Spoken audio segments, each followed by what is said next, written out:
అయితే పల్నాడు జిల్లా వినుకొండ నియోజకవర్గంలో ఒక దారుణమైన సంఘటన చోటు చేసుకుంది. అంటే ఇద్దరు వైసీపీ అలాగే టీడీపీ కార్యకర్తలు ఇద్దరు కూడా ఒకరిపై ఒకరు దాడి చేసుకుని తర్వాత వైసీపీ ఒకతను టీడీపీ అతను చేతులు నరికేశాడంటూ కూడా వార్తలు బయటకు వచ్చినాయి. అంటే తర్వాత కూడా మళ్ళీ ఇద్దరు కూడా టీడీపీకి చెందిన వాళ్ళని చెప్తున్నారు. ఇది క్లియర్గా వైసీపీ అతన్ని తెలుగుదేశం అతను నరికి చంపాడు. ఇది టాపిక్ అయితే దాన్ని రకరకాలుగా మారుస్తున్నారు. ఎందుకంటే ఇప్పుడు ఫోటోలు కూడా రిలీజ్ అయినాయి. క్లియర్గా అతను రషీద్ అనే అతన్ని జిలానీ అతను చంపేశాడు. ఈ రషీద్ అనే అతను అక్కడ వైసీపీ నాయకుడి తమ్ముడు, యువజన విభాగం నాయకుడు తమ్ముడు అన్నమాట. ఈ జిలానీ ఏమో ఎస్కే జానీ అని అక్కడ తెలుగుదేశం యూత్ నాయకుడు వాళ్ళ తమ్ముడు. సో ఇది అందరికీ లోకల్గా నేను మాట్లాడాను. యాక్చువల్గా అది అందరికీ తెలుసు అక్కడ. కానీ తెలుగుదేశం మీడియా దీన్ని ఎలా ప్రొజెక్ట్ చేస్తుందంటే ఇద్దరు వైసీపీ వాళ్ళేనే ఆంధ్రజ్యోతి రాసింది ఆల్రెడీ. సో ఇద్దరు మిత్రులే, వైసీపీ వాళ్ళే ఇద్దరు అని రాసింది. దాంతో ఫోటోలు కూడా వైసీపీ వాళ్ళు రిలీజ్ చేశారు. ఇతను తెలుగుదేశంతో ఈవెన్ లోకేష్ బర్త్డే పార్టీలో కూడా తను యాక్టివ్గా పార్టిసిపేట్ చేశాడు చంపిన అతను. సో క్లియర్గా అది తెలుగుదేశం వాళ్ళు వైసీపీ అతన్ని చంపారు. దాంట్లో ఏమీ ఇది లేదు. కానీ మామూలుగానే మనకి తెలుసు తెలుగుదేశం మీడియా ఎలా ఉంటుందంటే తెలుగుదేశం వాళ్ళకంటే ముందు ఉంటుంది కాపాడే విషయంలో. సో అలాగా చేశారు. నిజానికి ఇదేమీ కొత్త ఇప్పుడే జరిగిన హత్య కాదు. ఈ 40 రోజుల్లో దాదాపు హత్యలే 31 హత్యలు చేశారు తెలుగుదేశం వాళ్ళు, వైసీపీ వాళ్ళు. హత్యా ప్రయత్నాలు 300 చేశారు. ఇక ఆత్మహత్యలు, వీళ్ళకి భయపడి ఆత్మహత్య చేసుకున్న వాళ్ళు 35 మంది ఉన్నారు. దాడులు దౌర్జన్యాలు 1050 లెక్కేశారు ఇప్పటివరకు. ఇక ప్రైవేట్ ఆస్తులు 560 ప్రైవేట్ ఆస్తులు రోజు జరుగుతూనే ఉన్నాయి. మనకు చాలా మీడియాలో కూడా వస్తున్నాయి. ఇక పబ్లిక్ ప్రాపర్టీస్ కూడా దాదాపు 49 పబ్లిక్ ప్రాపర్టీస్ ఈ 40 రోజుల్లో ధ్వంసమైనాయి తెలుగుదేశం కార్యకర్తలు చేసింది. అవి కాకుండా గ్రామాలు వదిలి వెళ్ళిపోయిన ఫ్యామిలీలు 2705 ఫ్యామిలీలు ఇప్పటి వరకు వెళ్ళిపోయారు. అందులో ఒక పల్నాడు ఏరియా నుంచి 1500 ఫ్యామిలీలు వెళ్ళిపోయినాయి. సో ఇది ఏంటంటే గతంలో వైసీపీ వాళ్ళు చేశారు కాబట్టి ఇప్పుడు రివెంజ్ స్టార్ట్ అయింది, అంతే తేడా ఇక్కడ. సో ఎవరు ఇక్కడ తక్కువ కాదు ఎక్కువ కాదు. గతంలో వైసీపీ వాళ్ళు తెలుగుదేశం వాళ్ళ మీద దాడులు చేశారు. ఇప్పుడు తెలుగుదేశం వాళ్ళు దాడులు చేసి భయంకరంగా వీళ్ళు ఇంకా ఆగలేదు. వైసీపీలన్నా చాలా లేటుగా మొదలైనవి. తెలుగుదేశంలో ఎలక్షన్ ముందు రోజు, ఎలక్షన్ రిజల్ట్ వచ్చిన రోజు నుంచే, అదే రోజు నైట్ నుంచే మొదలైనాయి. యాక్చువల్గా నిన్న కూడా నేను ఒక కేసు అటెండ్ అయినా. ఎలక్షన్ రోజు నైట్ వచ్చిన రిజల్ట్ వచ్చింది, మరుసటి రోజే ఒక ల్యాండ్ అమ్మి దాదాపు 56 ఎకరాలు అమ్మినోడు మళ్ళీ దాన్ని ఆక్యుపై చేసుకున్నాడు తెలుగుదేశం వాడు. నిన్న కూడా పంచాయతీకి వెళ్ళాను నేను. అంటే అలా ఉన్నారు తెలుగుదేశం వాళ్ళు. ఎందుకంటే 5 ఏళ్ళుగా వాళ్ళు ఖాళీగా ఉన్నారు కదా, ఆవురావురమని ఉన్నారు. ఆస్తులు కానీ డబ్బులు సంపాదించడం కానీ తర్వాత దాడులు చేయడం కానీ ఇదేంటంటే ఆవురావురమని ఉన్నారు. ఒక్కసారికి వెళ్తున్నారు. వీళ్ళని ప్రోత్సహించడానికి లోకేష్ ఉన్నాడు, చంద్రబాబు కూడా ఉన్నాడు, పవన్ కళ్యాణ్ కూడా ఉన్నాడు. ఎందుకంటే పవన్ కళ్యాణ్ దీన్ని ఖండించడం పోవడం అంటే ప్రోత్సహించడమే కదా. ఇప్పటివరకు పవన్ కళ్యాణ్ ఏ ఒక్క సంఘటనకు స్పందించలేదు తెలుగుదేశం వాళ్ళు కానీ చేస్తున్న ఇది కానీ. అట్లాగే ఈ 40 రోజుల్లో చూసుకుంటే మనకు బీభత్సమైన మామూలు ప్రజల మీద కూడా దాడులు, అత్యాచారాలు, చిన్నపిల్లల మీద మనం నంద్యాల సంఘటన చూసుకున్నాం. అది విచిత్రం.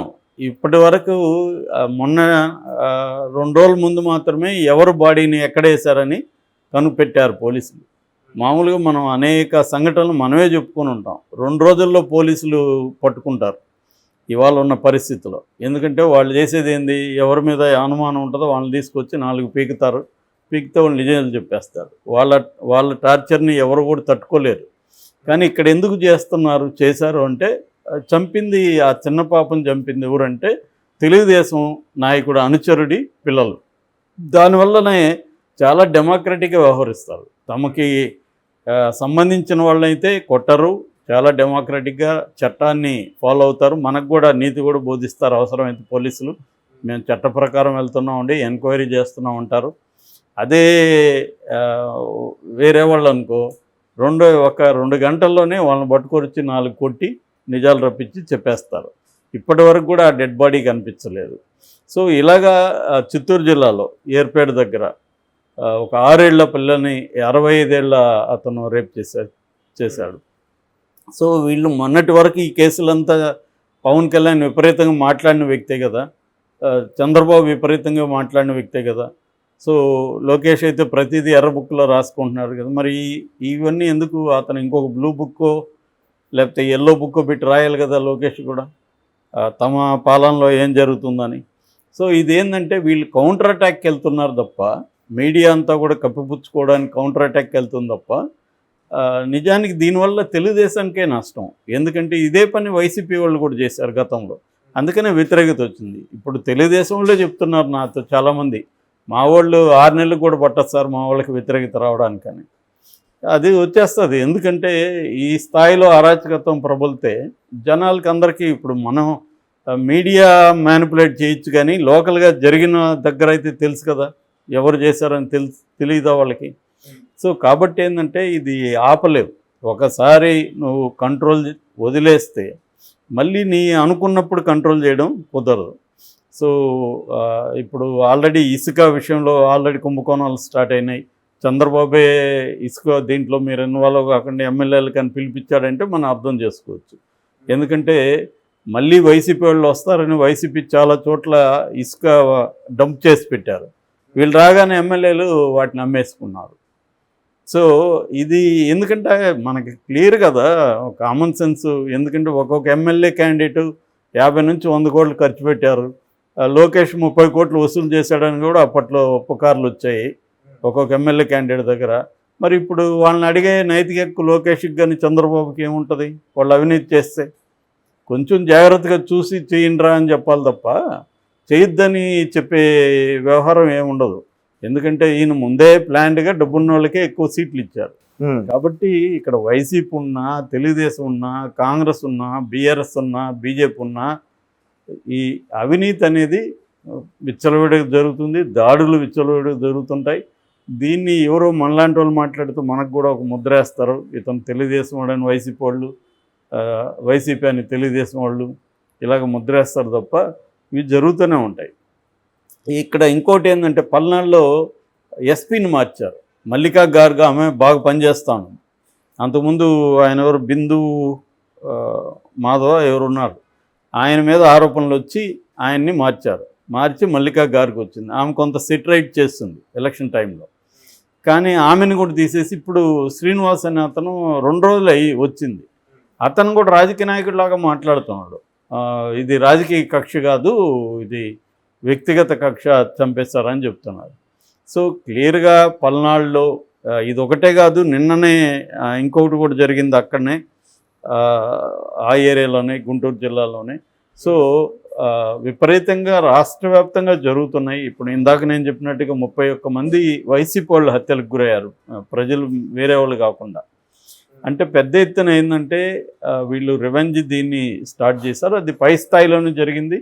డైరెక్ట్గా అధికారులకే పెద్ద నాయకులే వార్నింగ్లు ఇస్తే ఇప్పటివరకు వాళ్ళ మీద ఏమైనా చర్యలు తీసుకున్నారా? అచ్చెన్నాయుడు ఇచ్చాడు కదా, ఆయన ఎవరు అయ్యన్న పాత్రుడు ఇస్తే ఆయనకి ప్రమోషన్ స్పీకర్ వచ్చింది. మరి అయ్యన్న పాత్రుడు అట్లా బూతులు మాట్లాడేవాడిని స్పీకర్ని చేశాడంటే ఏమి సందేశం ఇస్తున్నాడు చంద్రబాబు? సో మీరు బూతులు మాట్లాడండి, మీరు ఉద్యోగుల మీద తిరగబడండి, ప్రజల్ని చావగొట్టండి, వైసీపీ వాళ్ళని అయితే చంపేయండి, మీకు ప్రమోషన్లు ఇస్తాము అన్న ఇదే కనబడుతుంది.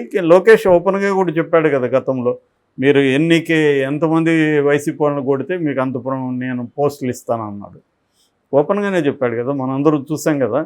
సో అందుకనే వాళ్ళు అది చేస్తున్నారు. వాళ్ళు ఏమనుకున్నారంటే ఇవన్నీ చెప్పినా కూడా ప్రజలు మమ్మల్ని ఎన్నుకున్నారంటే మమ్మల్ని చేయమనే కదా, కాబట్టి మేము చేస్తాం అనే స్థాయికి వెళ్ళిపోయారు. సో ఇది దాని ఏమంటారు, అంతం కాదు, ఆరంభం మాత్రమే. ఇంకా మనం రోజు, నేను ఎప్పటి నుంచో చెప్తున్నా, వచ్చినప్పటి నుంచి రోజు ఒక స్టోరీ చెప్పుకుంటాం మనం, రివెంజ్ స్టోరీ అని. అలాగే చెప్పుకుంటాం ఇంకా కూడా, ఇదేమి ఆగదు. ఆ విజువల్ చూస్తే మాత్రం భయం వేస్తుంది నిజానికి. అతి దారుణంగా చేస్తున్నాం. 2 చేతులు అది కూడా అదేమి ఎక్కడో మారుమూల ప్రాంతం కాదు. ముళ్ళమూరు బస్ స్టాండ్ అంటారు వినుకొండలో. ఆ ముళ్ళమూరు బస్ స్టాండ్ దగ్గర 100 మంది చూస్తుండగా చంపారు అతి దారుణంగా. వాడు నీట్గా వాళ్ళ ఇంట్లో ఒక మేకనో గొర్రెనో చంపుతున్నట్టు చంపుతున్నాడు.